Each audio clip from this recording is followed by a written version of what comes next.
तुम्हारी कमाई तुम्हें बड़ा आदमी बना सकती है, लेकिन माँ बाप के सामने तुम्हारा झुकना ही तुम्हें बड़ा इंसान बनाता है। ये शायद आपको किसी किताब में लिखा हुआ नहीं दिखेगा, लेकिन ये हकीकत है कि फिर उन औलादों के सामने पूरा जहां झुक जाया करता है कि जो औलादें अपने माँ बाप की डांट सुनकर अपनी गर्दनों को झुका लिया करती हैं। ऐसे घरों में औलादें गलती होने पर माँ की आंखों में महज गुस्सा देखकर अपनी नजरों को झुका लेती हैं। ऐसे घरों में औलादें पिता की ऊंची आवाज सुनकर अपनी आवाज को खामोश कर लेती हैं। मैंने अक्सर बहुत सारी औलादों को यह कहते हुए सुना है कि माँ बाप हमें डांटकर हमारी आजादी छीन लेते हैं। अरे एक बार उनकी उम्र में जाओ तुम और महसूस करो कि जिस औलाद को उंगली पकड़कर चलना सिखाया था, आज जब उस औलाद को गलत रास्ते पर चलते हुए देखते हैं वो लोग, तो कैसा महसूस होता होगा। मैं बताऊं, दिल कांप जाया करता है। और तुम अक्सर शिकायत करते हो कि माँ बाप तुम्हें समझ नहीं पाते। अरे माँ बाप तुम्हें समझ नहीं पाते या तुम माँ बाप को नहीं समझ पाते। माँ बाप तो तुम्हें तब से समझते हैं जब तुम्हें अपनी समझ नहीं थी। अरे वो तुम्हारे चेहरे के रंग को बदलता हुआ देखकर तुम्हारी परेशानी को समझ जाते हैं। तुम्हारे बोलने की जरूरत नहीं होती है।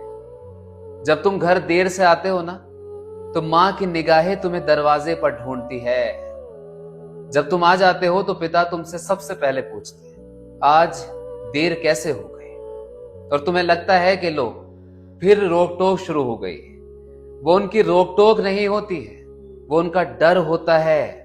और डर इस बात का कि कहीं उनकी औलाद के साथ कोई अनहोनी ना हो गई हो। माँ बाप की डांट नहीं होती है। ये जिस औलाद को समझ आ जाती है ना, वो औलाद कामयाब हो जाती है। मगर अफसोस की बात यह है कि माँ बाप की डांट उनके प्रेम का वो रूप होती है कि जो रूप औलाद माँ बाप के रहते हुए नहीं समझ पाती है। आज औलाद के पास हर सवाल का जवाब है, लेकिन माँ बाप की एक बात सुनने का धैर्य नहीं है। औलाद कहती है कि मेरी जिंदगी है, मुझे मेरे हिसाब से जीने दो। अरे जियो अपने हिसाब से, लेकिन इस बात को मत भूलना तुम कि जिस आजादी के लिए तुम रो रहे हो, वो आजादी तुम्हें तुम्हारे माँ बाप ने अपनी नींदें बेचकर दिलाई थी। तुम्हारी फीस भरने के लिए उन्होंने अपनी इच्छाओं को मारा था। तुम्हारे जिस्मों पर नए कपड़े रहें, इसलिए उन्होंने अपने जिस्मों पर पुराने कपड़ों को डाला था। तुम्हारी थाली भरी रहे, इसलिए कभी माता ने पिता से, कभी पिता ने माता से ये झूठ बोला था कि मुझे आज भूख नहीं है।